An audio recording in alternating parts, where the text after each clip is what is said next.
So I guess we'll go ahead and get started. I'm Catherine Morrison, and I'm the Adult Services Manager here at the Scarborough Public Library. I'd like to welcome everyone who's joined us for this evening's virtual program. This evening's program is co-sponsored by the Scarborough Land Trust, and we're joined by Andrew Mackey, who joined the Land Trust as Executive Director this past fall. And Andrew, we couldn't get his camera working tonight, but Andrew's going to just say a few words about the Land Trust before we get started. Good evening, everyone. I am pleased to be here and co-sponsoring this program with the Scarborough Library. The Scarborough Land Trust has been around for quite some time. We were established in 1977 to protect basically the natural and agricultural resources of the town. And we have right now 7 major properties that many of you probably know that have public access and trails. But we do own several other properties and hold several what we call conservation easements, which are restrictions on a property that's owned by someone else, but prevents it from being subdivided and developed. So our mission is basically to work for the people that live here and provide, that protection of things like wildlife, open spaces, scenic views, public access. And we are just so happy to have this program tonight. And if you want to find out more about us, please visit scarboroughlandtrust.org. Our website has a lot of great information. Thank you. Thank you, Andrew. This program was originally scheduled to take place last spring, in spring of 2020, and we're thrilled that it's finally happening now. And one possible silver lining is that more people registered this evening for this program that we could fit in our meeting room. So we're happy that by doing this virtually, so many more people can listen to this great presentation we're going to have tonight. We're pleased to have Geri Vistein present tonight's program, Coyote, America's Songdog. Geri is a conservation biologist whose focus is carnivores and their vital role in maintaining the biodiversity of our planet. She is the founder of the nonprofit Coyote Center for Carnivore Ecology and Coexistence, the stated mission of which is to enhance awareness of the value of carnivore presence on our planet by providing a wide range of creative, educational, and research experiences for the people of New England, focusing on carnivores, their habitat, and their relationship to us.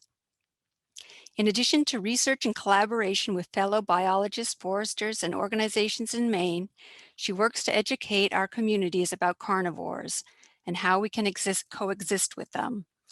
To fulfill this mission, she works closely with farmers who wish to learn coexisting skills and creates outreach projects with artists, musicians, and puppeteers.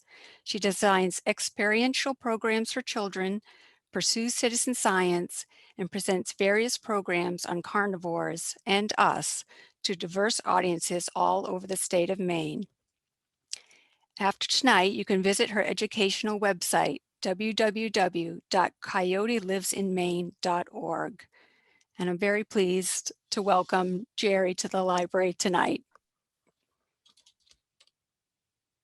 Thank you very much, Catherine. I'm very, very happy to be here. And I just really would like to thank the Scarborough Library and the Scarborough Land Trust for hosting this. You've just been Lucy, and Lucy, who has been behind the scenes, as well as Tom, has been such a support to me in getting this ready for you. So I want to thank them. But let's get started, okay? So this is going to be about an hour talk, and I will try to keep it at an hour so that we can have a little bit of questions, because oftentimes questions can come. And if anything that I'm talking about, a question comes up in your head, jot it down, okay, so you won't forget. Because that's important to you. So let's start, okay? So the title of my talk is Coyote, America's Songdog. And the reason I gave my talk this title is for 2 reasons. First of all, Coyotes live nowhere else on our planet Earth except the North American continent, and they have lived here for over 5 million years. They have chosen to go nowhere else. Many species have gone back and forth over the Bering Strait during the ice ages, and they have said, nope, I'm staying here. So they are quite the American Songdog. In fact, I would like to show you a little bit of where they've been tromping around during their time. Okay, so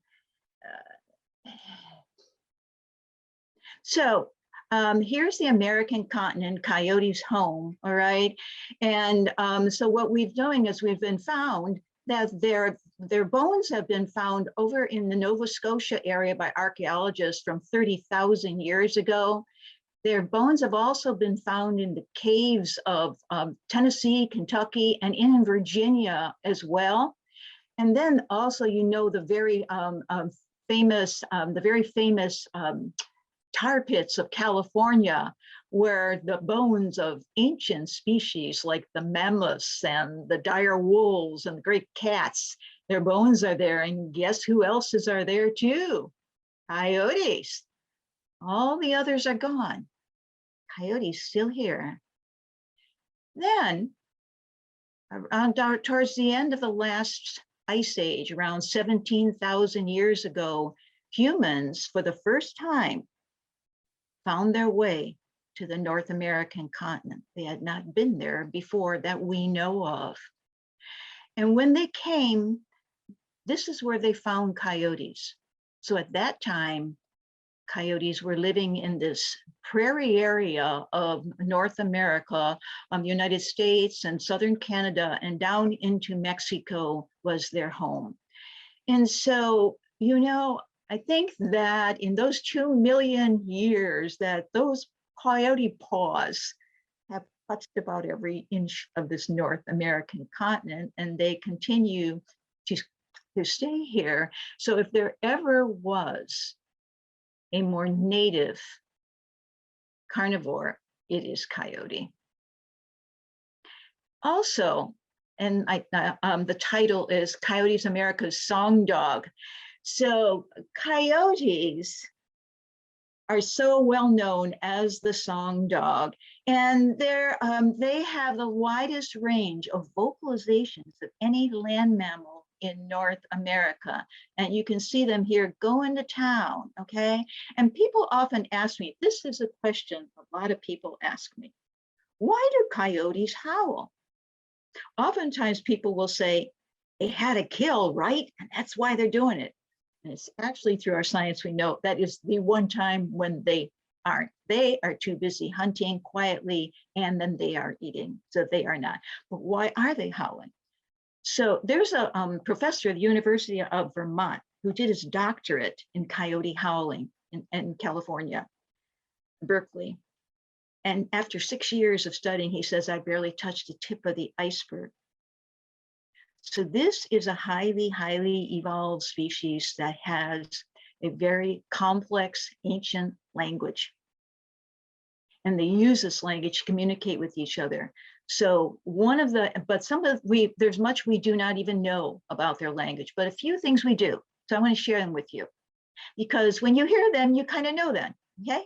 So the first is that it's for territorial reasons. So coyotes, like other wild canines like wolves and foxes, are territorial. And guess what? We are territorial too, even though we may not think so. So they're territorial. And so howling is a way for them to be communicating with other coyote families that may live in the vicinity close to them, or dispersing coyotes who are moving past their territory. Here we are, this is our family, this is where we live, you can keep going, okay? So it's important to realize that in territorialness, that depending upon the food availability, it can either be 3 square miles or 30 square miles where one family of coyotes live. No other coyotes live there, okay? And that's a survival thing. That's a survival thing. And so that is a really important piece of why they howl. Another reason they howl is they don't have cell phones. They actually have something better, okay? So, you know, we've had some moist evenings and nights lately here in Maine. And you notice how it's really moist when you wake up in the morning. So on those moist nights, especially coyotes, when they howl to each other, they can hear each other 3 miles away. Can you imagine? I can't hear something that someone's saying something down the road a little. So they have powerful hearing. And so they're communicating with each other. Family members are communicating with each other. And what's interesting is they know who is communicating. They know what they're saying. They know the intensity of it, of what they're saying. And it's very fascinating that this communication that they have. So you may hear some of this. And if you have very stable coyote families who live in your area where you live, kind of try to pay attention and think and say, I wonder why, what they're saying here, what's going on there. And it's kind of fun to kind of keep track of that, okay? And so the other thing that I wanted to say in reference to territorialness is, again, coyotes are a highly evolved species. And because they're highly evolved, they don't do war on each other. They don't fight and kill each other. They communicate with each other. They have quite the diplomacy going on through their howling. And again, it's highly evolved. And the last point I want to share with you is that coyotes howl because they are socially complex species. Their families mean everything to them. In fact, fellow scientists today and myself, we don't call them packs anymore. We've learned that they're not packs. We've learned that they're families. So it's the mother and the father and their pups from either this year, the year before, and the year before, and sometimes an adopted one here or there. So they're families. And so their family means everything to them, and they like to celebrate it. This is a species that really likes to sing. And if you ever see some of them, it's really pretty amazing, some of the videos, they actually enjoy it. And so how can we not talk about coyote howling without listening to a little bit? So are you ready? I'm going to take you to a beaver pond in upstate New York, where a coyote family was taped at 2 a.m. in the morning. And it lasts about just a little bit over a minute. This I would describe to you as a coyote family just having a grand time and celebrating themselves. So are you ready? Now I want you to sit down next to the beaver pond, relax, and close your eyes and listen to the Songdog.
So are they having fun there? Are they not having fun? Yes, that is a family celebrating themselves. And I would say, you know, wild music has finally returned to our Maine landscape. And I want to share with you also, if you hear coyotes howling in the areas where you live, know that your landscape is healing and is healthy, because the keystone is there. Remind yourself every time you hear them carry on in their wild, wonderful singing. Let's move on. So who do you see? You know, oftentimes, you know, our relationships with other living beings on our planet, including our fellow humans, have not so much to do with their reality, but how we perceive their reality. And that has a great deal to do then with our behavior towards them, as we so well know, right? And so I often say, who do you see, or who have we learned to see? And our cultures that we grow up in have a great deal to do with how we see wild carnivores. And so we're often finding also today, and as the sciences, is that one science just doesn't always stand alone. We mix our sciences because it's much more rich. We understand things more. And one of the sciences that I mix into when I speak to our people is our history. History is very, very important to understand our relationships with carnivores in our day to day. And so what I want to do this evening is kind of share with you two different cultures and their relationships with coyotes, their perceptions of them, and then the behaviors that came from them, and what have you and I have received in our culture today from that, and then where we go from that. How does that sound? Okay, so if we're going to start with our native peoples. So here, this is an ancient Aztec stonework of Coyote, okay, that the ancient Aztecs of Mexico created. The native peoples actually revered coyotes, and the Aztecs gave Coyote their name. And so you can see this is how they spelled Coyote's name, Coyotl. And Coyote's name is pronounced according to the Aztecs in their language, Coyote, Coyote. And a little bit changed since that time, but that's Coyote's really pronunciation of their name. And what it means in their language is the trickster. Now, in our European worldview of the trickster, we think of a silly little creature, but not according to native peoples. The trickster was a very, very spiritual being. In fact, a very, very important being. It was a being that connected them to their gods. So they caused Coyote as moving from them, speaking for them to the gods, and then the gods come back, and Coyote comes back from the gods to tell them how they are to be living in their lives. And that's how you often see all the Coyote myths, that they're all these silly little stories, but basically Coyotes is a teacher of them. The Navajo, and of course the Navajo of the Southwest, continue to call Coyote God's dog.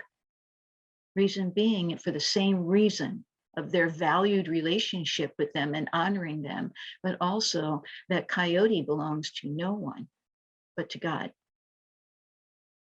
So native peoples, you know, in each aspect of this, I can't get into everything that's wonderful. Maybe I might give you a little bit of excitement to go look into more of this yourself, because we don't have time to share everything, but I want to share a few things with you.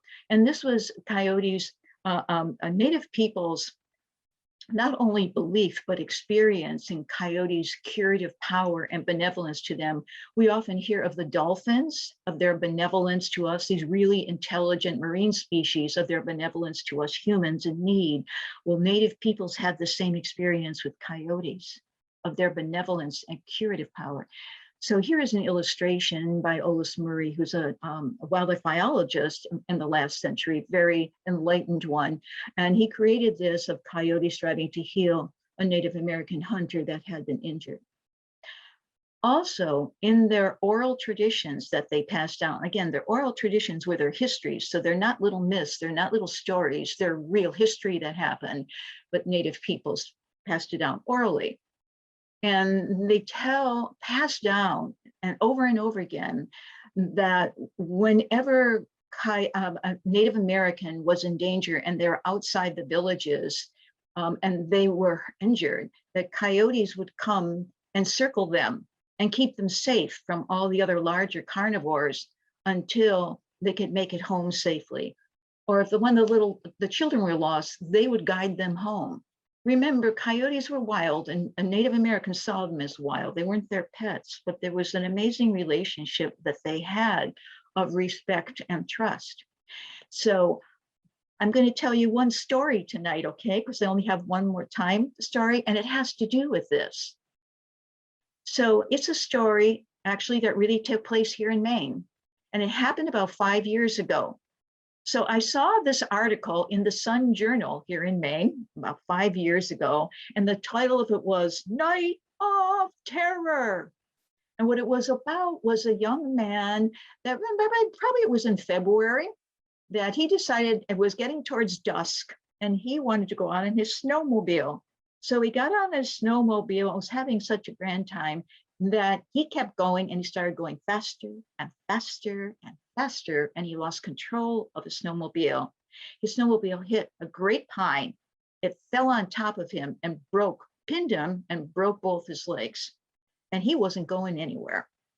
He cried for help and cried for help, and no human came. In the morning, he was closer to a road than he realized. People again heard him as they were coming down the road, and then he was rescued and taken to hospital. And when he was there, he told the story of what happened during the night.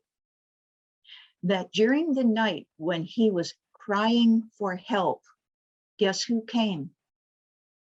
A family of coyotes came, and they circled him, and they sat around him and stayed there all night until they heard the humans coming, and they left.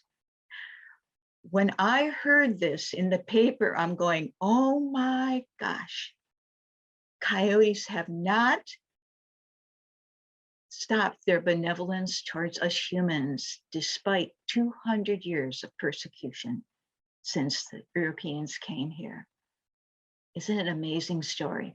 I shall never forget that when I actually had saved the paper article. So Native peoples had a very close relationship with coyotes. And it was their powerful belief that coyotes needed to be on the land for the land to be whole, and so that they could be whole. And so this is a poem written by a modern day Native American poet called Del Himes. And it was a really long poem, but this is the very end of the poem. And this is what he says about coyote. Never will he go from this land. Here always, as long as the land is. That's how coyote is in the land. But then there came great change to the New World. And of course, it wasn't a new world, right? There were millions of Native Americans we know living in North America when the Europeans came. It was a new world to the Europeans. So we're going to back up a little bit more here in history, okay?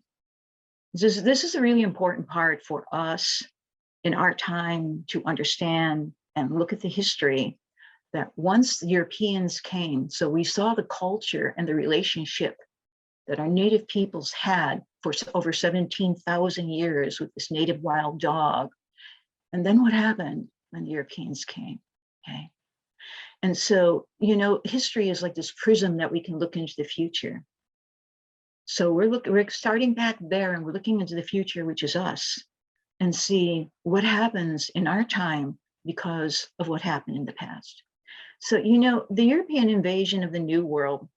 So when the Europeans came here between 500, 600 years ago, especially the North American continent, actually to settle, they not only brought themselves, but they brought their animals, they brought their belongings, and they also brought their worldviews. Worldviews that were diametrically opposed actually to our Native peoples. And these worldviews had a powerful influence on their behaviors, on all life in the North American continent, from our Native peoples to the rivers to our carnivores across the board. We're going to talk a little bit about this too. So what was their worldview? So I want, when I'm showing you the worldview of the Europeans that came here and during that time, I want to ask you, I want you to think about, okay, is this worldview alive and well today? Is it the same? Has it changed at all? So this is the worldview. So we are separate from the rest of life. Okay, this started back during the Roman times, okay? That's when the humans started feeling this way about ourselves in relationship to the planet. And then when the Romans moved up into Europe, then it developed and evolved even more so that we are truly separate from the rest of life. We are not one with the rest of life. And also that we are above all other life. And all life on this planet is for us, only us. And we can use it any way we want. And we can use it up now. Who cares about those who come after us? Does any of this sound familiar to you? And it has a lot to do with our relationship with carnivores, believe it or not.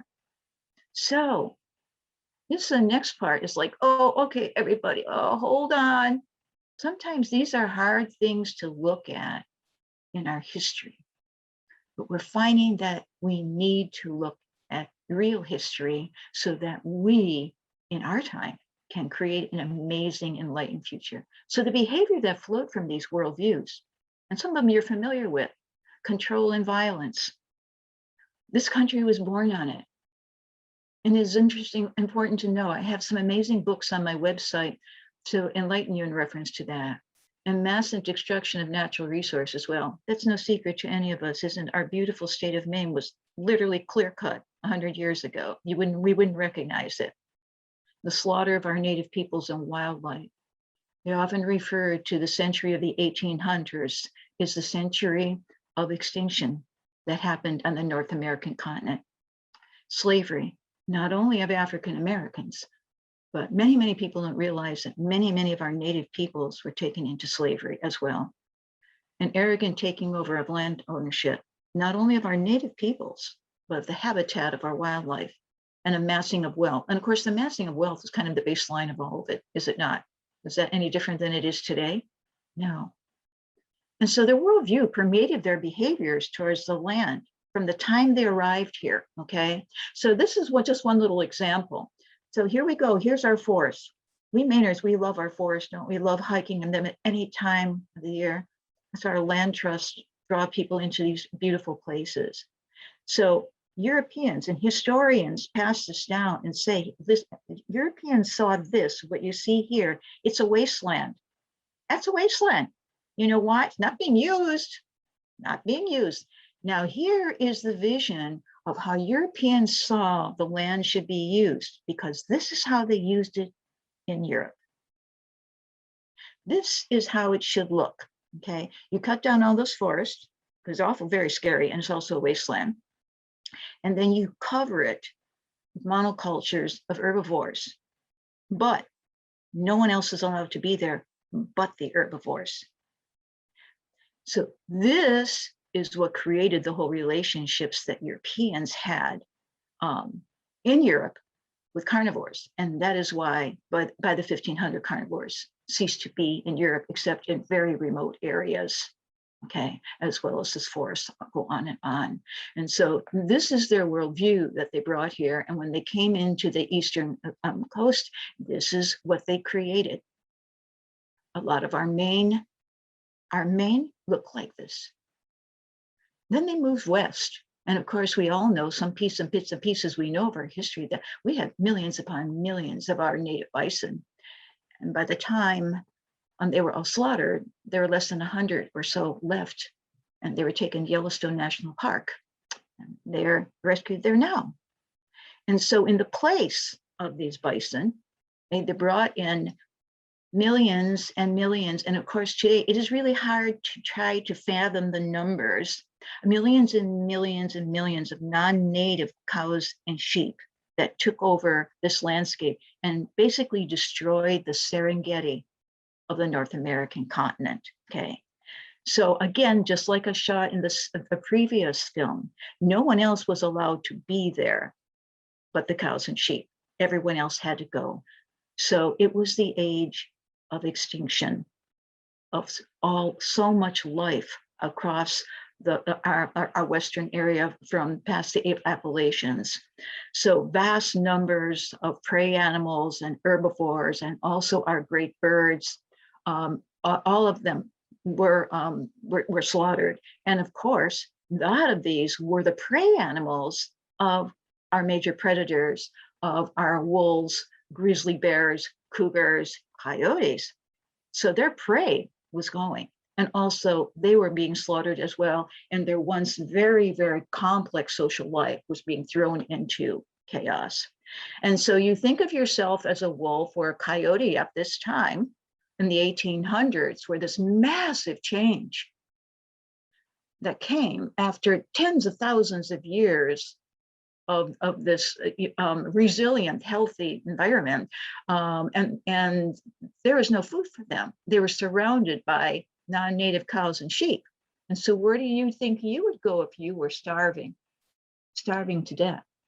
Yes, the cows and sheep, because there were no other. They were literally set up for it.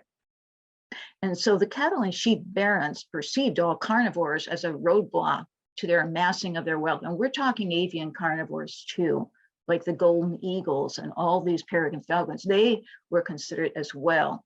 You know, oftentimes when we think of the West and the ancient times of the cowboy time, that went real quick. Basically, the Europeans, wealth was the basis for why they came here. And it went across, and it continued to be so. And they saw that there is great wealth can be attained. And so they literally, how can I say it, jammed in every imaginable cow and sheep they could get, okay? And these carnivores were in their way. And so they went to the federal government in the 1800s, and especially about a century ago in the early 1900s, went to our federal government and said, we want you to pay the money, have individuals go and literally do a genocide of every last carnivore that's out there. That was the goal, and that's what they did. And so our federal government did that. So predator control and its violence to life was imposed on this fragile complexity of life that had evolved for so long on this literally virgin continent. Okay. And so, as we so know, wolves were literally exterminated. So 2 million wolves that lived across the continent from the Atlantic Pacific were exterminated. Okay. Bison, the grizzly bears that once were all the way to the Mississippi and into the Illinois area were pushed way back in the area where Glacier National Park is in Yellowstone. Cougars have lived all the way across the continent, were pushed back into the mountains, go on and on and on. Okay. And of course, we know in our time this immense struggle to have wolves come back. And of course, at this time too, coyotes were being slaughtered and poisoned, amazing, as much as any other. I would encourage you, I don't talk about too many books during my talks because otherwise I keep getting sidetracked, but I do highly encourage you. This is on my website and the book list. It's called Predatory Bureaucracy. You get a very much bigger picture of the history and what really went on, and it will just blow your mind. But despite all this that happened, coyotes are a survivor. So all these other species were struggling to survive or were exterminated, and not coyotes, despite the same things were happening to them. So coyotes saw this and going, my habitat's changes. All this life I've seen around me and my fellow predators and herbivores, they're gone. Well, I just got to change my habits like I've been doing for the last 5 million years. So remember where coyotes were when humans arrived, okay, in that prairie area. Wolves kept them in that area because of the territorialness, okay? So wherever wolves were, coyotes were not because of territorialness.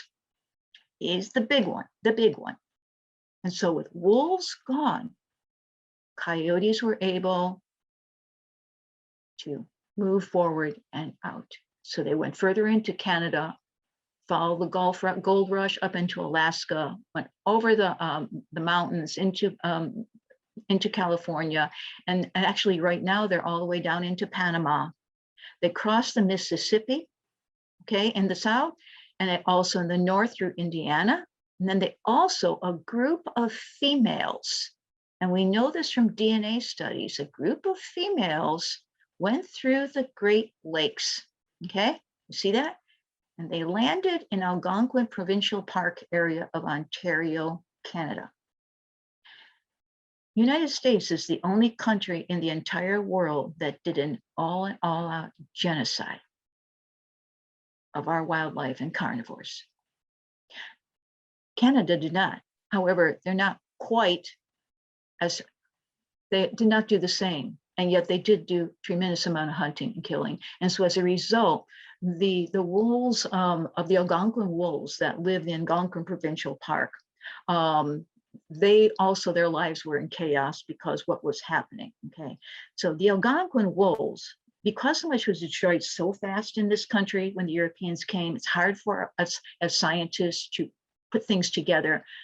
But there's great belief that the Algonquin wolves in Canada and the red wolves that are struggling to be reintroduced in the Carolinas are the same species, okay? And they were the ones that once lived here in Maine. And so here comes these female coyotes. Now they were the colonizers, okay? So they're the first ones coming out, and they're meeting up with a male Algonquin wolf. And we really believe that about 50 to 90,000 years ago, Algonquin wolves, these wolves shot off from an ancient coyote. So they're very, very close genetic-wise. So when these two meet each other, yes, they made it, okay? Because they could. And their progeny then came into New England. So Maine, New Hampshire, Vermont, New York, Connecticut, Rhode Island, up into Greenland, okay? So all these areas, their progeny came. So our coyotes here in Maine have a little bit of wolf genetics in them. They're not wolves, they're coyotes through and through. Their mothers were coyotes. That makes a difference in that whole complex genetics. But what it has done, some physicalness. And one of them was it gave them a more powerful, larger bone here at the top of the head and more powerful jaws. It has prepared them for their life here to be a keystone carnivore. Okay, we're finding that nature finds ways, nature will find ways that we are going to create these species for survival. Okay, and so here is this species for survival who is coyote with a bit of wolf genetics in them to do what they need to do, and they are here with us. And so from the Southwest, so here's a coyote, a Western coyote, 25-pounder maybe. Look at the coat on this coat, very nice thin little coat. Look at the habitat they live in, okay? So, and again, the prey that they preyed on there, everything they created in their world so that for survival. But from the Southwest to the forest of the Northeast and to Maine, coyotes have come, okay? However, in these forests, you see, it's more than a forest. We've just left this behind, sometimes 10 feet of snow, all right?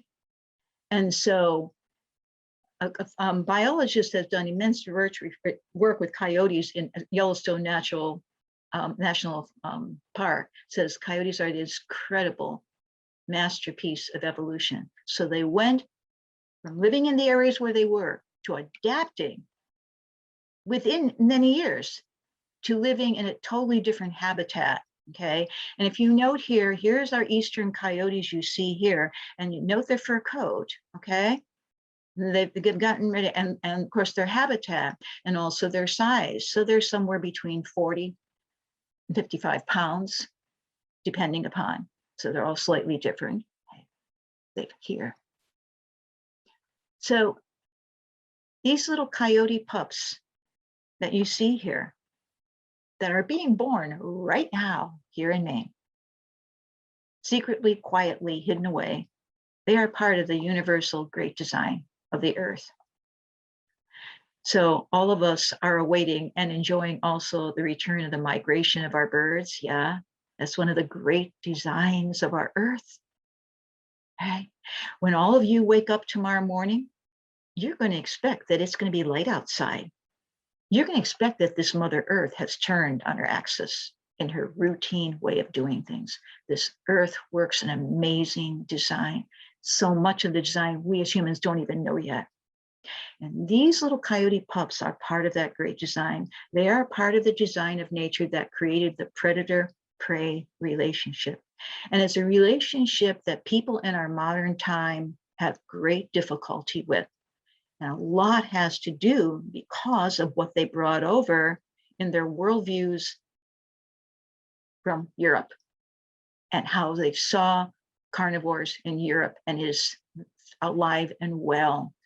And so what we're striving, we are in this amazing time right now. You and I are living in a great time of transition. We're moving where we're understanding how invaluable this predator-prey relationship is on so many different levels. And so coyote here in Maine is functioning as a keystone carnivore. And here you see coyote doing their favorite thing wherever they live on this continent. Rodents are their primary, they go there first, okay? But the keystone means that wherever coyote hunts, they're affecting the entire system. And I'll kind of go through that a little bit because to help you understand the invaluableness of this species that we have among us. And so here, coyote, again, is doing their rodent patrol, as we call them, okay? So they're balancing the populations of these small herbivores that are rodents, and they're helping control disease. And these may be small prey, but their prey carry disease. And we know this in Maine from the Lyme disease bacterium. Okay, so the Lyme disease bacterium is from the white-footed mouse. The white-footed mouse prefers disturbed areas. Well, what part of Maine is not disturbed? Yes, okay. And so having coyote present, not only a coyote, you see one coyote, but if you have a stable coyote family, you have the mother, the father, and there could be 3 of their pups from different years, and they're all doing rodent patrol. You can imagine the effect they have on rodents along, but they're also being assisted with others, the owls, the hawks, the foxes. But because coyotes have this whole family and they're a larger carnivore, can have a great effect on that. So they really help protect us from this really painful disease. And actually, it's become an epidemic. And coyote also has an effect on smaller carnivores, which are raccoons, fox, and skunks. They do the same thing with them. They help balance their populations and control disease. These particular species struggle greatly with the really terrifying disease of rabies. And one of the ways of keeping disease down, we see this with humans too, if ever there's a lot of living beings close together, disease thrives. Okay, and so what coyotes do by controlling the populations of these species is helps keep that rabies back and not be growing. Again, these are a lot of the unseen things that people don't see it all happening, but they're doing it, of course, if we let them. Also, coyotes are relating with their deer. Our deer have been without their major predators of the cougar and the wolf for over 150 years. That is not good for them. They require their predator to keep their herds healthy. Again, this is something, whether we humans understand it or not, or see it or not, this is something the planet knows and nature knows. And so coyote's role has this capacity to control deer populations, and in 2 ways. So you see this little one, that's not Bambi. That is a wild fawn. Okay, and we know that wild fawns are born between mid-May and mid-June, and they're all born at the same time. And so their major predators, which are the bear and the bobcats and the coyotes, they only have that certain window of time and only for a certain period of time. And what happens is the smartest, the sharpest, and the fastest little fawn no predator will get. It is how the earth works. She becomes the mother and passes on her genetics, or he becomes the father. This is how the system works, okay? And it keeps them really, really healthy. And we're finding in research that more that these major predators are able to do that, our deer are actually getting larger because of it, because they're healthier, okay? The other piece that's really, really important, deer are large herbivores. Small herbivores, okay? Herbivores eat green things, okay? If you have overpopulation of deer, overpopulation of deer can destroy the habitat of our birds, our bees, and our butterflies, literally destroy their habitat. And by doing so, our birds are struggling the way it is, and bees and butterflies. And with climate change, it is even more difficult. And so having a major predator that makes sure, that helps, that they will have habitat present. And again, this is another thing that humans don't see, unless you're really looking for it, okay? This is what Coyote's doing.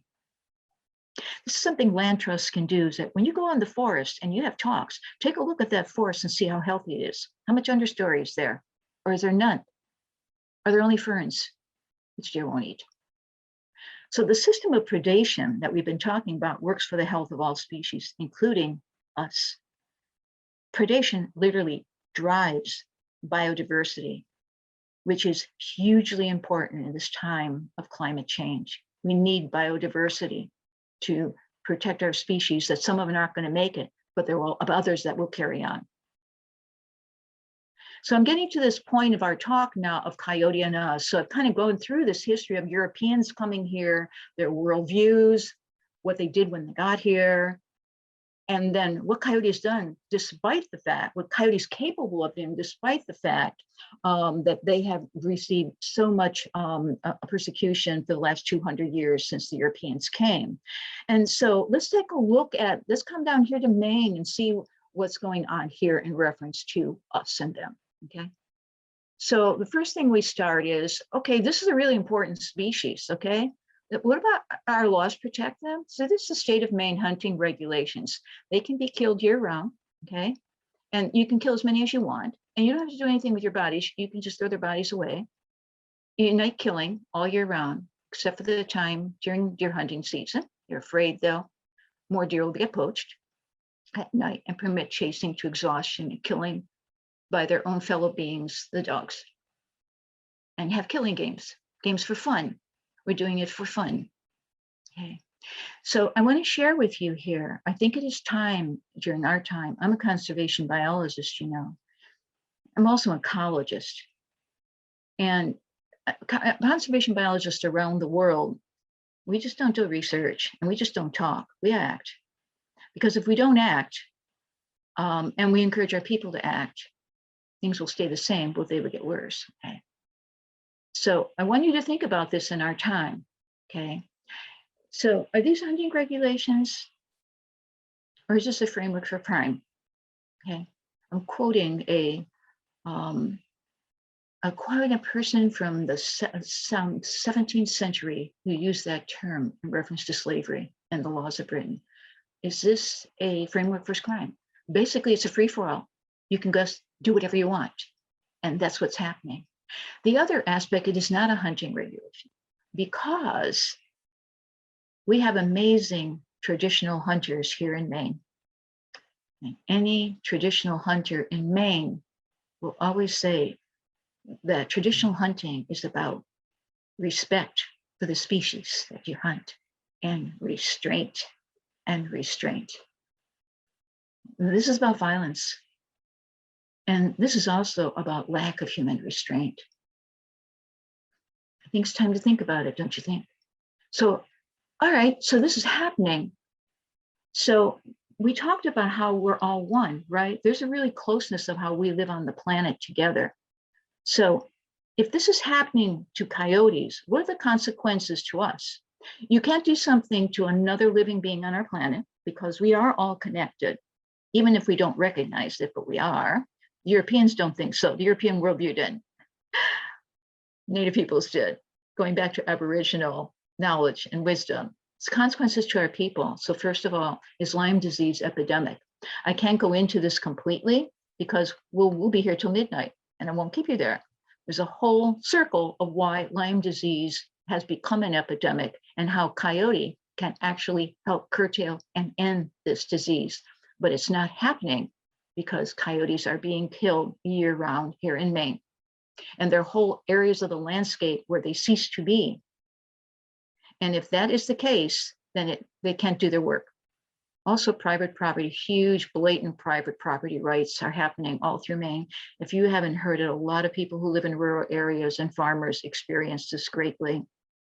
Also, farmer success and stress. Again, we talked about this really complex, socially complex species. This cannot be doing this, what we're doing to this species, and expect that their behavior is going to stay the same. A lot of research is being done on post-traumatic stress in highly intelligent species like elephants, okay, orcas, coyotes. You can't do this to them, and you can shift their behavior. And so what happens is these individuals are killing coyotes around farms. The farmers are paying for it in conflict. And a lot of these farmers want coyotes on their farm because they know their value. And also this unrestricted, where there's no restraint on human behavior, is teaching our children that violence, it's okay. Just go and do what you want to do because it's fun. And tremendously dishonors our traditional hunters and unblocks them from many places in Maine where our Maine people would always have welcomed them. And also our loss of experience in the absolute beauty of life, of our wild kin. Another, the consequences to our ecosystems. Without this major predator of a keystone, they play an immensely important role in protecting other wildlife from disease by working on their populations and keeping them on the move. Lack of habitat for birds and bees, we talked about that. Disappearance of native plants. So this is interesting, is large herbivores like deer have evolved with our native plants. So when non-native plants come, it's like, oh, I don't like you. And they won't eat the non-native plants. They will eat the native plants. And so the native plants are gone, the non-natives start thriving. And because there is no carnivore to control the population or the movement, keeping them on the move, they literally will end up having forests of non-native species. And what happens is that our caterpillars who require our native species will cease to be as well, or the numbers diminish. And who needs these caterpillars? Oh, our mama birds who are coming now. They don't eat they don't feed their little ones seeds. They need caterpillars. And so there's really been research done on this where the mothers can't find any caterpillars and they have total nest failure because of that. And also no tree samplings. So we have great birds. I have a friend that lives in the town of Washington, Maine, and she has these great, beautiful old beach. And in that town, coyotes can't open their mouth and they're killed. And so she has a huge number of deer that come into her property, and they literally, she says, Geri, I don't see any saplings under this beach. How come? The deer have eaten them all. So when this large beach goes, there will be none of their own kind to take over from it. And this is happening in our forests all over Maine. And of course, with all this that you see here, there's a lack of biodiversity, which is a huge issue in this time of global warming. So there are consequences to allowing a free-for-all of killing a major carnivore. And so Coyote says, but we're giving you a chance to reconsider your relationship with nature.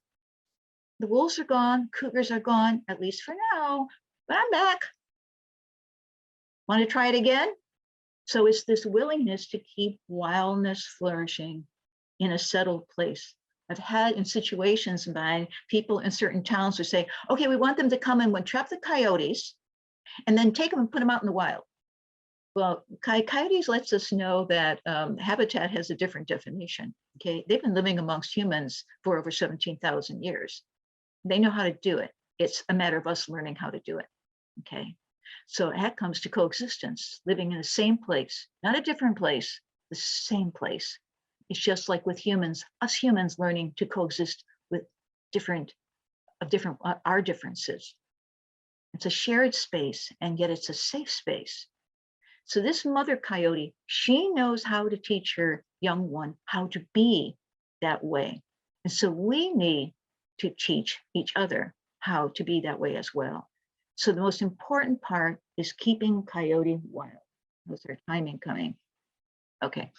So keeping coyote wild. Oh, so, well, coyotes are wild. No, keeping coyote wild. As humans, and I've seen this when I've done research in Yellowstone Park, because I did my biology degree at University of Montana, did research out west. And the things that you don't see of people, especially in Yellowstone, they think of every other wild animals that they're in a zoo, okay? All right? And so oftentimes we treat them that way. The concept of wild is I take care of myself. I am totally responsible for myself. Very different than your domestic dog that you take care of, okay? So we keep coyote wild. What does that mean? First of all, coyotes should never, ever see us, humans, as a source of food. And a lot of times we don't realize what the sources of food are. And that sometimes gets the issue. And so that's part of our learning time, okay? And then we pass it on and we pass it on. See, so much of it hasn't been passed down to us. That's why I say we are in a really amazing, wonderful time, because we're in this time of learning, okay? And creating, and then we pass it down, because it hasn't been passed down to us, but we want to pass it down. Okay, so what is this? So sources of food, sources that you don't think of. Bird feeders. Okay, bird feeders. I want to share with you, and sometimes this is emotionally difficult for some people. Are you ready for this? Okay, bird feeders are ecologically a bad thing. And that was something that developed way back by two individuals, and now it's a multi-billion-dollar industry where seeds are grown in monocultures and covered with pesticide, and you buy them in the supermarket, okay? And basically what we're doing is we're making beggars of wild birds. When a wild bird eats food from your bird feeder, they are not doing their work in the ecosystem. Oh no, I don't want to hear that. You know, that is true. You want your birds, our birds who stay here during the winter time, they have evolved not to need to go on a migration. So they know how to survive here. They know how to find food. We've found through research with little chickadees, they help each other find food in the wintertime. You want them to find food because their finding of food is they are contributing to the ecosystem by what they're doing, okay? Same with the woodpeckers. I have woodpeckers all around where I live and I love it. I hear them boom, boom, boom, boom, boom. That's what you want. You don't want to be feeding them, okay? And in the summertime, absolutely not. They have work to do, okay? The thing is that bird feeders, they're not just for birds, right? They draw every imaginable rodent you ever want to know, plus. And so coyotes, if your property is part of coyotes territory and you don't know that, okay? Because when you live in urban and suburban areas, your property could be part of coyotes territory. And if they're moving through it, or especially if they're moving through it at night, and they see all these little rodents running around by your bird feeder, they're going, ha, these people, they're a source of food. And I'm going to go up there. I had a lovely woman in mid-coast Maine, really cares about their coyotes. They have a conservation area there and everything. And one morning she found coyote scat on her deck. And that scared her a little bit. So I said to her, do you have a bird feeder on your deck? And as I was asking that, her husband was taking the bird feeder away, okay? So while you're sleeping, rodents are coming around, and coyotes see that. And you don't want them, and you don't want coyotes ever to come on any kind of human food. You want them to be the major carnivore that they are. And that is really, really important. And it has a lot of ramifications that go. And I know it's a tough thing. I remember one of the talks I gave, one of the men said he had 18 bird feeders. He came up to me after and he said, hey, Geri, how about if I take them all away and maybe just leave 2? You know, because it's an emotional thing. If you want to see birds, fill your yard with all kinds of native plants and flowers, and you are going to see birds year round. The other is cats. That's a story we can go on and on and on, okay? The other part is there's been a lot of human irresponsibility in reference to domestic animals in the past. Why do millions of cats get euthanized in our shelters that no one sees today? That's human irresponsibility of allowing them to breed like that. And so Coyote's coming and telling you, it's like, you need to get a control of this, and I'm going to kind of let you know how you can do it. So we're learning is, yes, back off.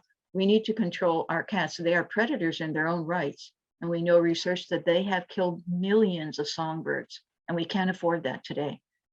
So coyotes are teaching us that. And also research has shown, a lot of research has shown that cats are really not coyotes' favorite food. We're not finding it all the time in their scat, but it seems to be one of those myths. And, you know, let's put that out there. You know, you have to be really careful that when that scare tactic goes.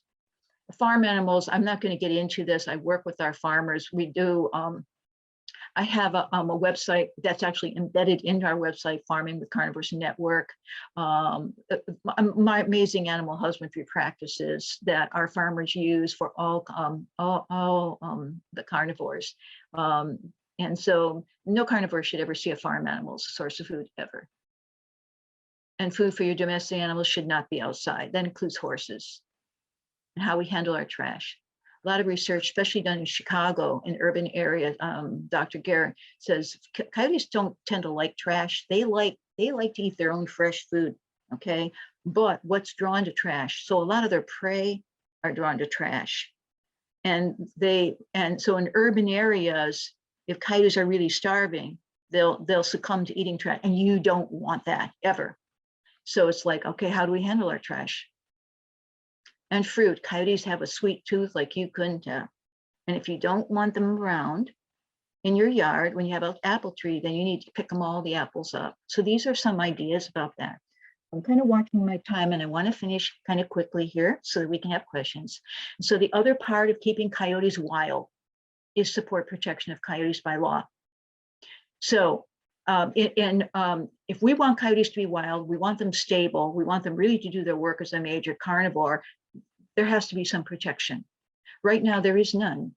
There actually is a free-for-all. That comes from the European worldview of the carnivore is the devil, and you are one who will not go away, and we're going to keep after you. And that has to shift in our world today. And we live in this wonderful time where we can shift that because we know better now.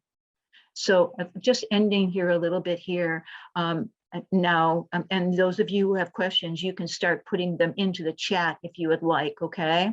So encounters with coyotes, rarely do people have coyotes encounters, because if you're walking in nature areas like on your beautiful land trust, a coyote could see you, but you're never going to see them, okay? So most of the time you never see them, okay? So know that this is pup rearing. So coyote pups are being born right now, between now and say mid-May.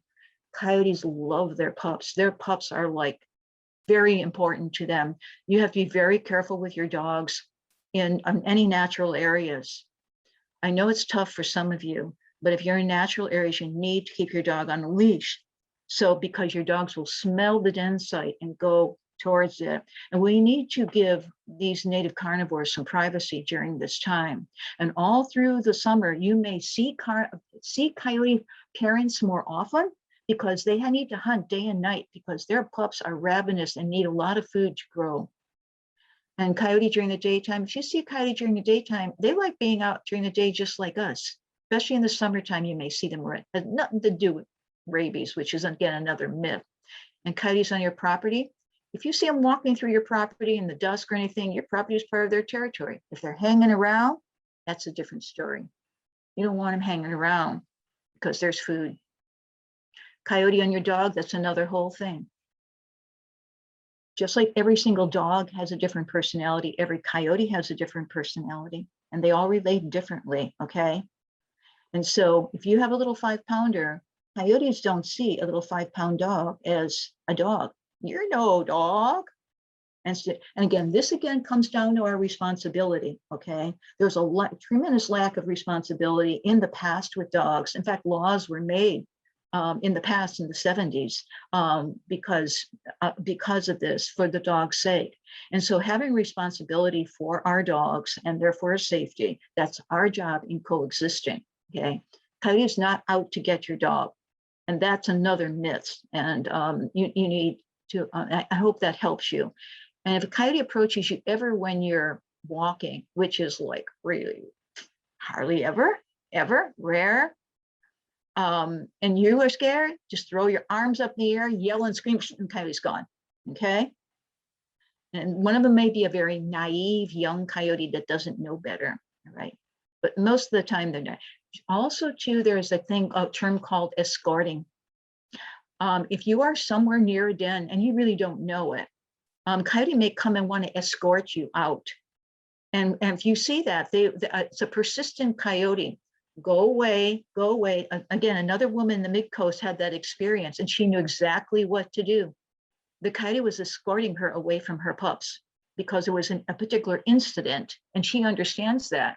So don't be afraid if they're doing that. And they will keep a distance from you. They have this sense of safe, wild distance that they will never get too close to you, but listen to them, try to read them. They're trying to speak to you in the only language they know how.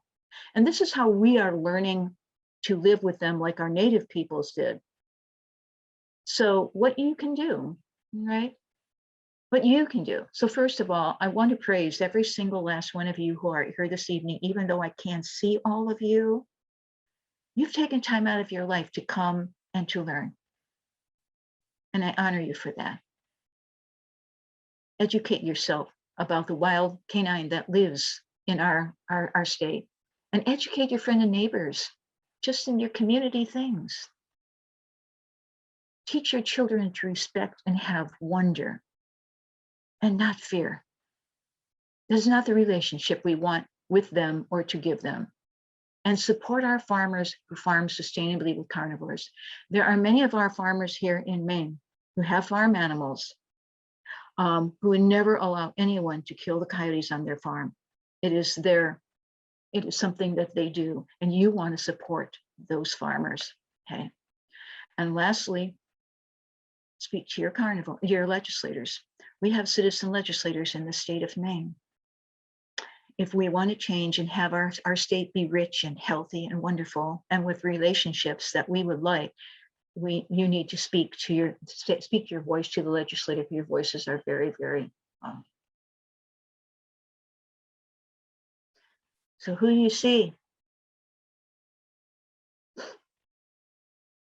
Who have you learned to see? Thank you. Thank you.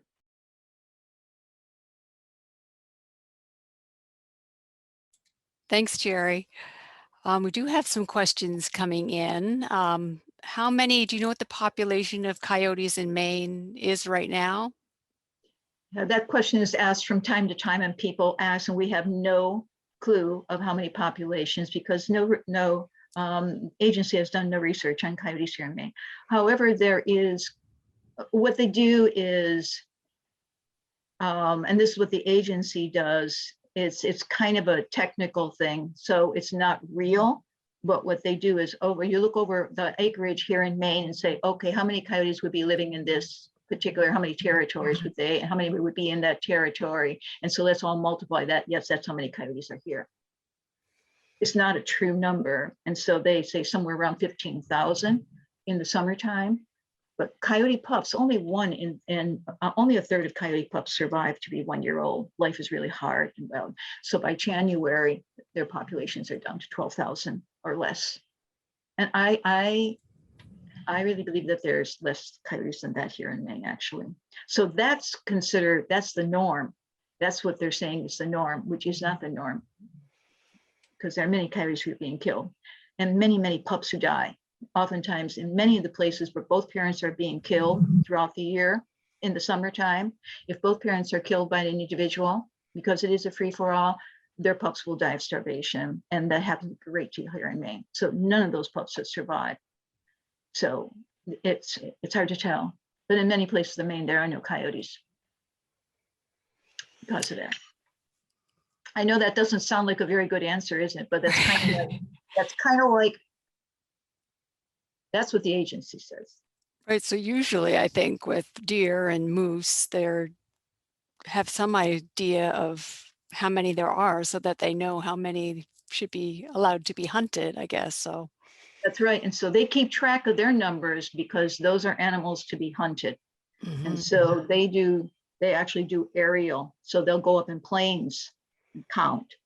So they do serious checks on them, but coyotes, they don't do anything with coyotes. They really, really don't know how many there are. But with the prey, with the animals that are hunted, they do aerial. I know where I live, there's an area where there are a lot of deer in an area and the planes go over.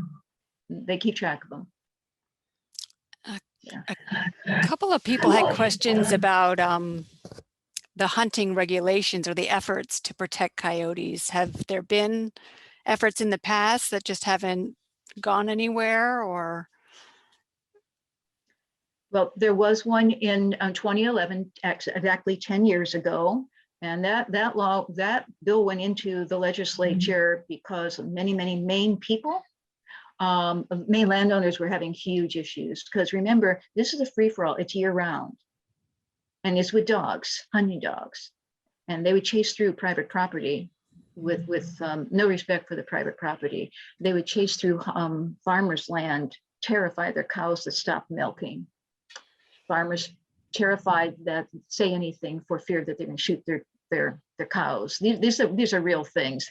I like being a Maine people's biologist, so I'm out there all the time. So these are things that people have told. So it was a real private property rights issue, and some bits and pieces of that bill were brought forth, but not much. However, this year, there's a bill in our legislature after 10 years, that is it's an act to control the means of hunting coyotes. And you can look up if you go on the legislature, or if you contact me, I will share with you. It was sponsored by a really renowned Senator Miramont here in Maine. He is the sponsor, and he has a whole bunch of co-sponsored legislators who are supporting it. And the purpose of this bill is, first of all, to try to end hunting dogs chasing coyotes to their death, baiting coyotes to draw them out and shoot them, and also killing coyotes at night. So these are the three things this bill is searching. It's a very bold bill, and it requires the support of we've been working on it for over a year and engaging our legislators and educating them. And many Mainers have been contacting every single last one of them. And so it's been a great effort. It's actually a really historic bill.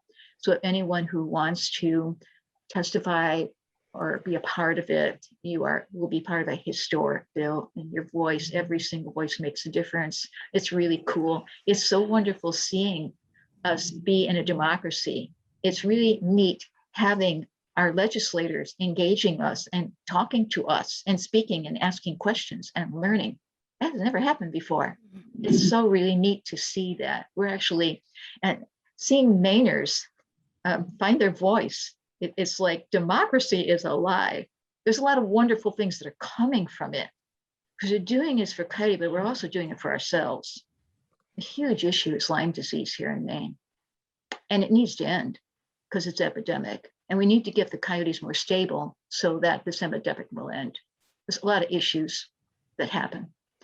So does that help? Ones who have asked that question, you can contact me on my website, and I'm very responsive. I love getting, and there's an email on my website. You can contact me, and we'll let you know. And join a whole group of amazing Mainers who are part of this. Mm-hmm. Sorry, I apologize. I think I'm at least hearing feedback on my end from me, but here's another question. We have a family of coyotes in our neighborhood. They have pups every year, but what happens to the pups when they get older? Do they move away? And how about inbreeding in the family? Oh, what a great question you have. Thank you for that question. So first of all, again, coyote pups are being born here. So the norm is 3 to 6 pups that coyotes will have. Some years they don't have any pups, or sometimes they miscarry. It's different. This isn't consistent all the time. But if they do, if they have 6 pups, they're lucky if 2 of them survive to be a year old. So there will not be 6 pups in a year from now. Life is really hard in the wild, okay? So first of all, you don't have that many. And the coyotes are very much like our human families, is that you'll have some kids, and all of us are for families. You have the one kid that's 18 years old. Bye, mom and dad. I'm going to California as far as I can. Okay. So you have those. So you have a pup that come November, December disperses, and they were born in May. And you have others that will stay with their parents for 2 or 3 years and be aunties, and they help bring up the pups. So you actually have a coyote family. How you don't have inbreeding, and that's a very, very good question. One of the reasons that how large carnivores protect themselves in breeding is they disperse long distances. So it's that dispersal that helps them to always bring new genetics. So what happens with the families, and I always say that coyotes are the ultimate birth controllers. Okay, that's why they don't need us humans to control them. And if we try, we mess them up big time. So coyotes have evolved. Again, they're a highly evolved species. They have evolved a birth control that is so unbelievable. So first of all, only the mother can ever have the pups. If she has daughters, they can never get pregnant. They physically block them. One man asked me that one of my talks. He said, how do you stop? You physically block. They will not allow it. So only the mother does. And she can only get pregnant within a 4 or 5 day period of time, end of January, early February.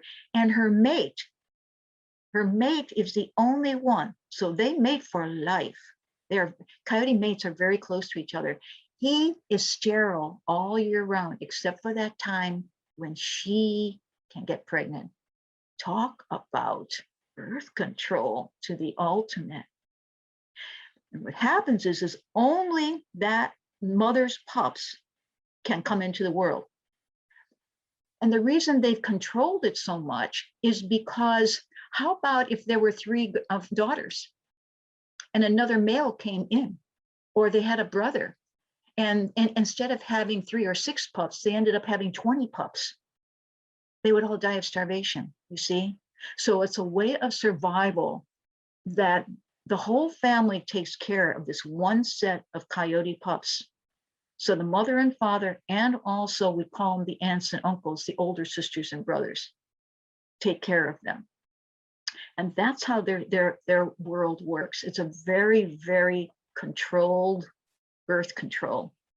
And when individuals kill them, they totally mess that up. Then what happens is they go into chaos and it's a free-for-all. All the rules are over and the females get pregnant with here, there, and everything. And that's why this free-for-all is very dangerous to our relationships with them when we allow this kind of thing to happen. We want our coyotes to be very stable. And that's why farmers really want their coyote. They want to live with one stable coyote family because they will consistently be there. They're not leaving that territory. Does that help? Does that help your question? I hope it does. It's pretty amazing what we're learning about them. You see why they've survived for 5 million years? Okay. They're pretty amazing. They're a unique species. Any other questions? Sorry, I'm muted. I'm sure that will help that person with that question. Are there any natural predators remaining in Maine for the coyote? Anything large enough for? The predator of coyote in Maine is humans. Yeah. So no. However, the predator of coyotes, if you go to Yellowstone National Park, which is more how if Maine was in its full-fledged of carnivores, it would be like Yellowstone National Park. So a predator of coyote in Yellowstone National Park would be the cougar. A cougar will kill coyote, okay? Wolves will kill a coyote too, because there is a lot of, what should I say, wolves see coyotes as, they challenge them. So in other words, you can get food that I want, and so therefore I will kill you. And wolves will kill coyotes. And so coyotes are very, very careful around wolves. In Yellowstone, it's very interesting to see how coyotes live among wolves. And this is how they lived among wolves before the Europeans came. Yeah, so those are the cougar would be. And of course, the cougar is returning to Maine, you know. They're here, but they're all young cougars that we expect that the cougars are, they're all young cougars who are dispersing from South Dakota, trying to find find their girl and they never will. Okay. So there are a lot of very thoughtful Mainers who recognize them, but you never know them. Coyotes and wolves let everybody know they're here, but cougars don't. So that's it. So I think this goes back to when you were talking about regulating hunting. You weren't saying you should eliminate hunting, or it should just be regulated, like deer hunting and bear hunting and moose Well, hunting. in the long run, biology, the more that we learn, I mean, we learned a great deal about carnivores in the last, say, the 1970s, okay? We've learned immense amount in the last 50 years. And one of the things we've learned is that we shouldn't be killing major carnivores, period, amen, because they live very complex social lives that are very controlled. And when we go in and kill, we mess up. And we're seeing that with cougars. We're actually seeing that with elephants in Africa. If any of you have been following the tragedy of elephants in Africa, they're not carnivores. Totally destroying their whole complex lives. And we're doing the same here with carnivores. So the answer is no, we should not be killing carnivores. Reason being is, first of all, there are a number of reasons. They control their own populations. We do not need to control them. And when we try to do it, we're just causing chaos. And we have seen that over and over again. Other aspect is our native peoples here in North America. They use the bodies and the fur of our native carnivores with great respect. So they use the body. They use the fur of the wolf. They use the fur of the coyote, okay? They use them for the things that they really needed. They didn't have cotton clothes, so they used them, but they used it with restraint. They weren't slaughtering for fun. They didn't do it for fun. And so we don't need to wear fur to keep us warm in the summertime. So when you don't have to walk around your house with fur on, okay? And so those needs aren't there. So, the whole concept of evolution on the planet is that we're evolving. We're evolving as a species. And what we did, 1,000 years ago or 2,000 years ago, should we still be doing it? Are we more enlightened to understand? So what happens is our actions tend to fall way behind what we already know and what we're aware of. What happens with herbivores require a predator. Herbivores cannot control their populations. That's how it's evolved on the earth, is the herbivores require that predator-prey relationship.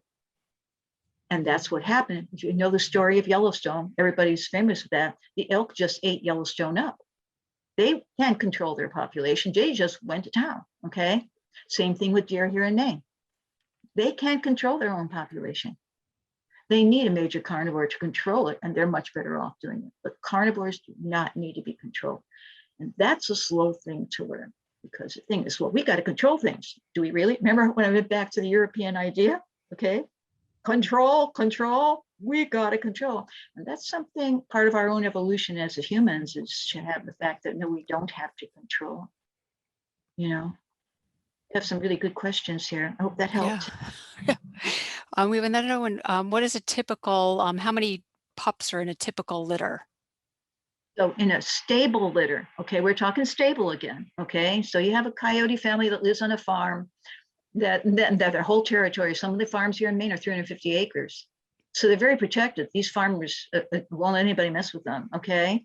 And so we call that a stable family, just like we know stable human families, right? Okay, it's the same kind of concept. So usually in a stable family like that, the mother will have 3 to 6. Okay, again, only a third surviving to a year.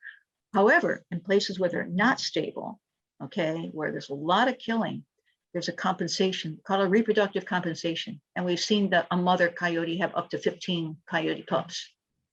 So because what they're doing is like, oh my gosh, we don't have so many now we have lots of food. Let's make a lot more pups. So her body just responds to it.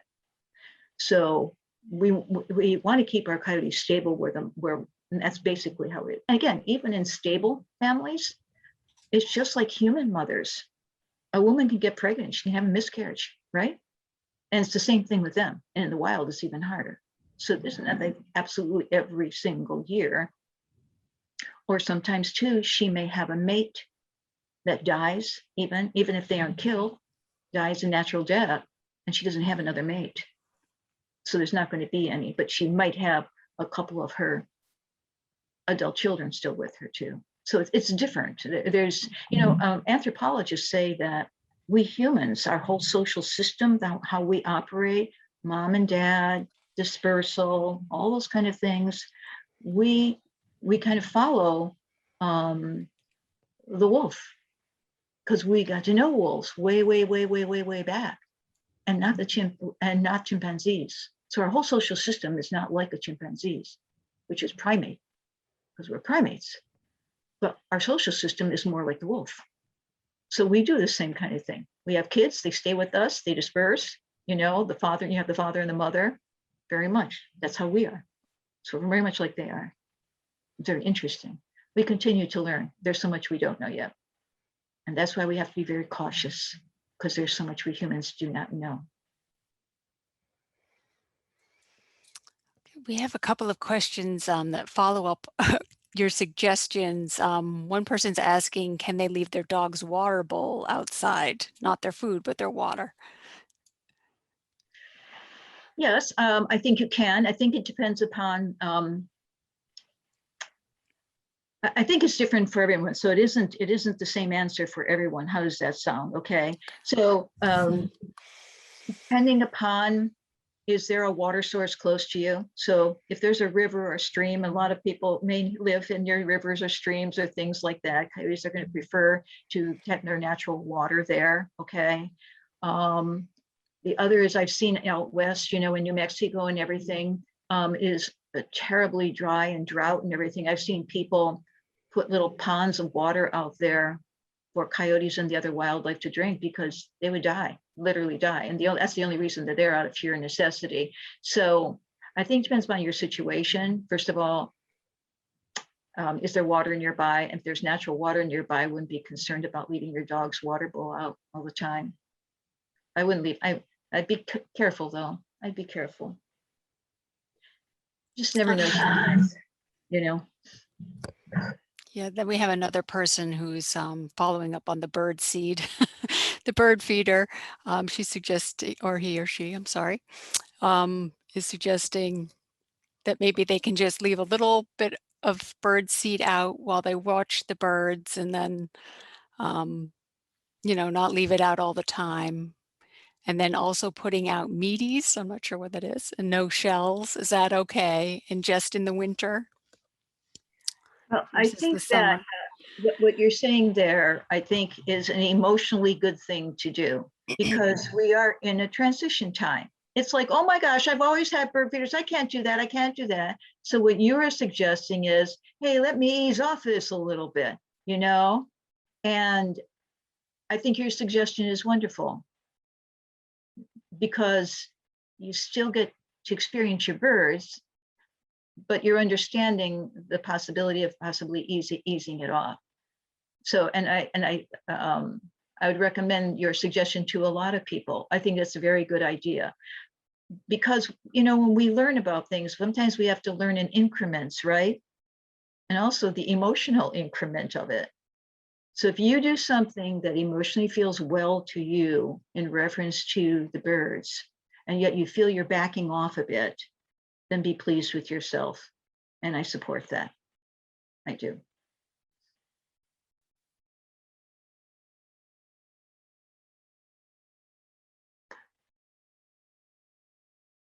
Yep.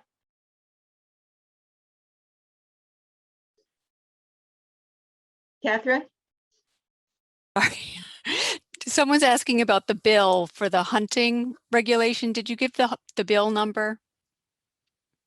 12 LD 1265. Okay.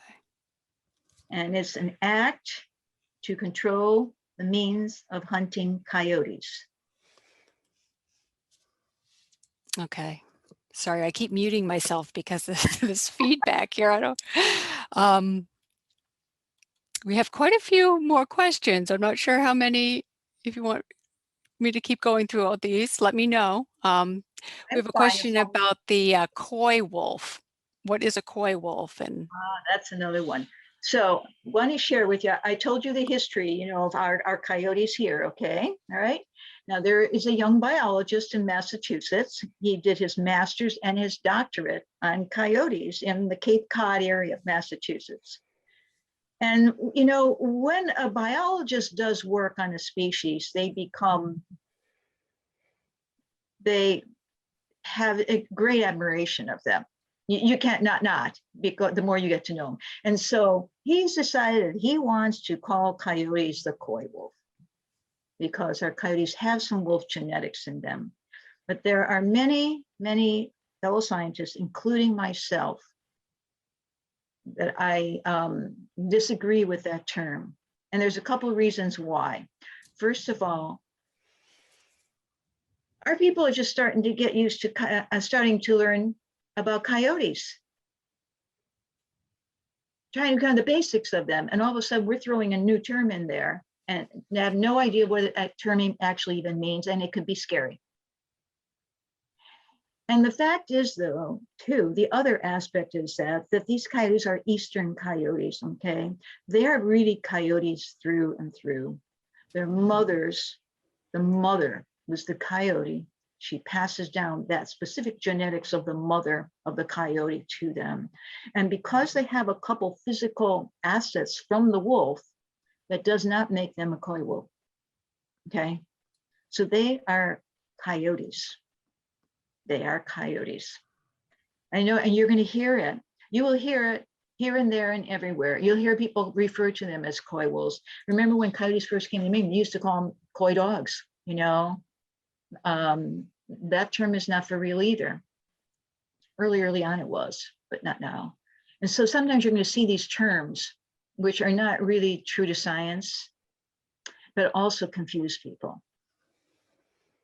And so I hope that answered my question, because now you know how much wolf is in our coyotes here. And it's very different. Some coyotes here have very little. And what we're finding too, that our coyotes here that live in Maine, the only ones who they are mating with now are their fellow coyotes. They're not mating with wolves anymore here. So that some of that can get watered down more and more. And they're also mating with coyotes that have come across the Mississippi who have no wolf genetics in them because they're dispersing, you see. So what happens is the coyote starts washing that out a little bit. I would expect that our coyotes here more in the Northeast where we live will tend to keep that because they tend to be here. Coyotes, one scientist says, fellow biologist said, coyotes are constantly recreating themselves. You say one thing about a coyote 15 years later, something's different. And so that's how they're doing. Coyotes are recreating themselves right now. Some of my answers seem very, you know, not so sure, basically, because we are not so sure. That's kind of like where we are with it right now. I hope that helped you. this may be a big question, but what are the behavioral differences between New England coyotes and the Western coyote? Basically, we've seen in the behavioral very, very much alike. The coyote personality, that coyote is the same, absolutely the same. They're not that different. What's different about them is how our coyotes here have adapted to a whole new environment. So they've adapted to a much colder environment, a lot more different kinds of prey. They're larger. They have more of a fur coat. And so that's how they are different from them. When it comes to the personality, if you want to use that term, they're the same. Coyote is coyote. And any of you have ever experienced coyotes here in Maine, and people have, they are so coyote. They are so much like people who experience them in New Mexico. That part of who they are, but like who they are, that hasn't changed. It's just the physical has changed. But also the difference too is our coyotes are learning how to hunt differently too, because they're living in a different environment and they have different prey. And they're living in a tough environment and they require larger prey too. So that's how it's different. And that's why coyotes have survived for 5 million years, because they keep adapting into the different areas where they live. So it's the way they live and how they live and how they go about their prey and their own survival system of how they do that. That's the difference between the two. I know that sounds mad, but that's kind of like how it is. That's why we like to call them Eastern coyotes and not coy wolves, because there is that similarity between the two. Okay, we've got a couple more questions here. Why do coyotes howl when they hear sirens? Why do our dogs howl when they hear sirens? You know, it's the same kind of thing. That siren is some kind of a similarity that just gets that off deep down in their genetics. It's like, that sounds like a howl, I'm going to respond. You know, what else can you say? Just like a dog, there's something that's deep down in their DNA. You see that with our dogs, don't you? When I was living in Montana, I lived across the street, and this little dog, every time the fire engine would come by and this little dog would start doing this howling. That's in the DNA, deep down. That's the little wolf. And, you know, same thing with the coyote. It's the wild canine. Deep down, they're just responding to something that sounds very familiar to a howl. You know, somehow it clicks something in them. It's an ancient thing. Beautiful, isn't it? That ancient stuff that's deep down inside. And our doggies have it too, which is kind of neat. Maybe we'll finish with this question or a comment. I guess it's a question here. There's a lone coyote walking around through the equestrian center where I keep my horse. It's very busy at times, but everyone lets him be, and he keeps his distance. It's just curious, if I'm walking my dog, he just watches me. I'm wondering why he's leaving the national forest nearby. That behavior sounds as coyote and be.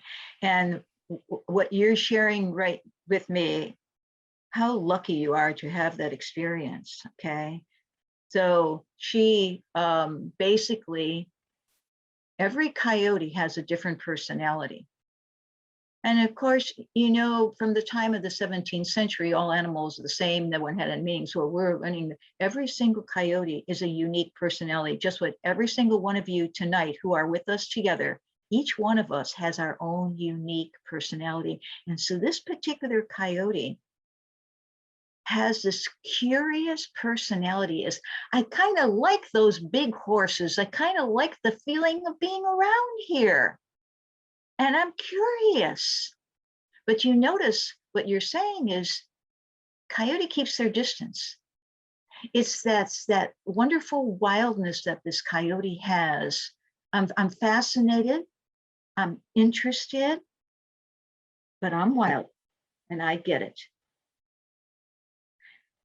And remember, you know, coyotes have lived with humans for over 17,000 years.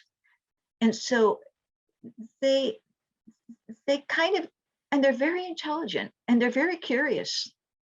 And this coyote probably is just very curious and just delighting in being around your horses. And not all, you know, and it could be, depending upon how long this happens. If this is a dispersing young coyote that may be 2 or 3 years old and it's dispersing and it just discovers your equestrian center and it's like, well, I don't want to keep moving along yet. This is really neat to watch. And I feel good around these people. I'm not afraid. I'm kind of speaking from the coyote's point of view because these kind of things really do happen. I tell you, when I travel in Maine, I'm actually going to write a book about stories that people have shared with me about experiences they've had that would blow you away, really. And so you're sharing that with me. My response is, what a gift you have. What a gift. And this little coyote might be a disperser that in time is going, it's been fun, but I'm going to keep going. I'm going to find my own territory and find my own mate. It's hard to say. It's hard to say their social situation because we have a lot of single people out there, right? Looking for a mate, humans. Well, coyotes are doing the same thing. So if you're only seeing the one, and depending how long you've been seeing him, you might have a family, but the rest of the family is way too shy to come out. But this one is just very curious. It's very, very normal coyote behavior. You're very lucky to experience that. And it appears that your horses, they're cool with that. I've seen photos too with coyotes walking through and doing rodent patrol where the cows are sitting around chewing their cud. The animals know. It's really kind of neat. And I've seen that. That's one of the reasons why I love working on farms, because farmers have these kinds of experiences. Thank you for sharing that. I hope that my response helped you. I would feel thrilled if I had an experience like that.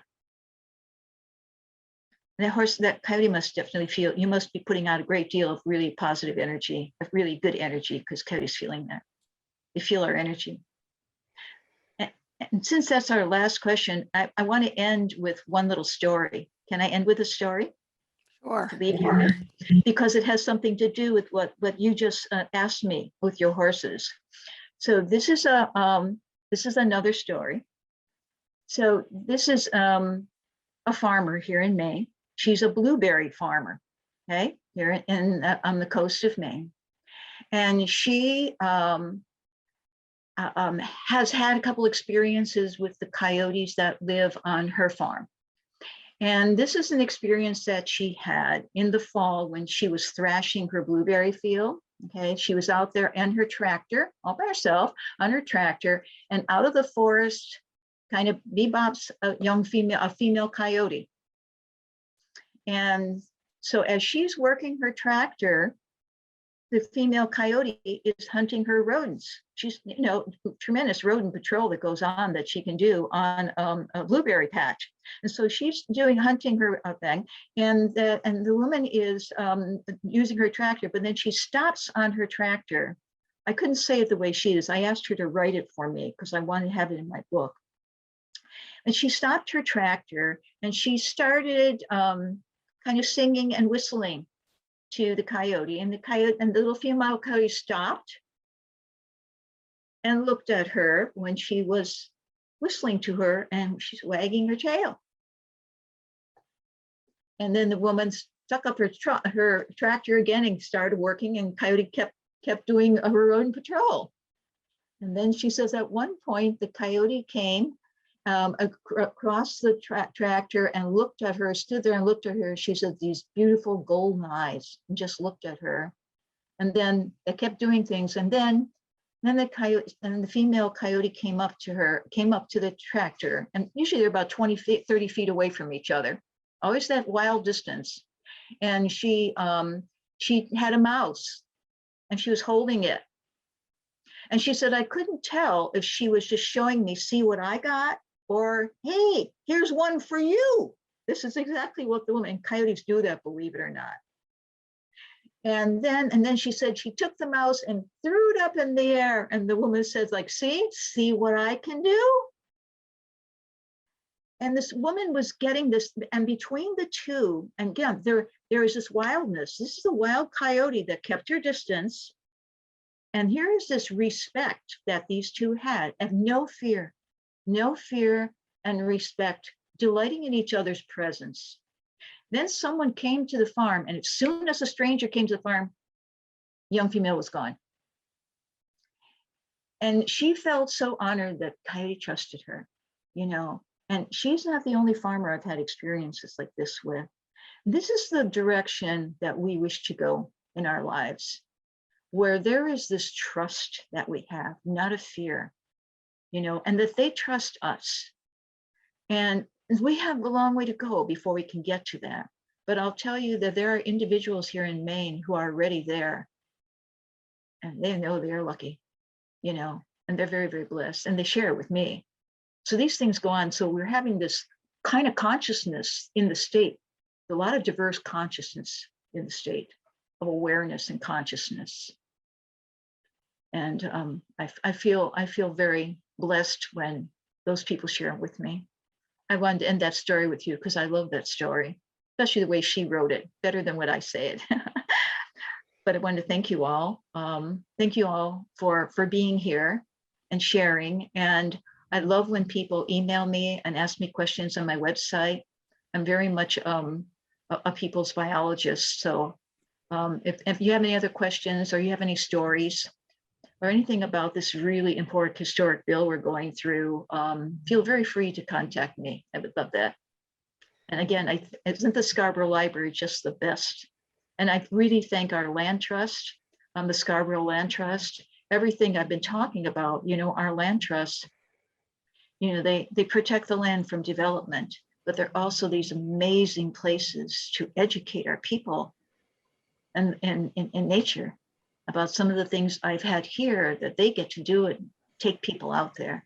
So I'm grateful for our land trust, and I'm grateful for the Scarborough Land Trust tonight. Thank you, Andrew. Thank you. Thank you, Geri. That was a very informative and inspiring presentation. And we just want to remind everyone that your website is www.coyotelivesinmaine.org. Just say it lives or lives in Maine.org. So they can contact you through that website and find out more. And you have some books recommended there as well. And there's lots of people thanking you here in the chat. And the woman with the horse says she's very happy to see the coyote. The horse doesn't care, but she's very happy to be in its presence. So thank you so much for your presentation and for answering all of those questions, and for offering to have people contact you as well if they still have more questions once they think about this or try to learn more on their own. So thank you, Catherine. Thank you very much. Thank you so much. And Good night, thank you everyone else for coming tonight. We're so glad that you stuck with us this whole year and finally were able to come to this program. So thank you, and we hope to see you at our future programs. Good night. All right, good night, everyone.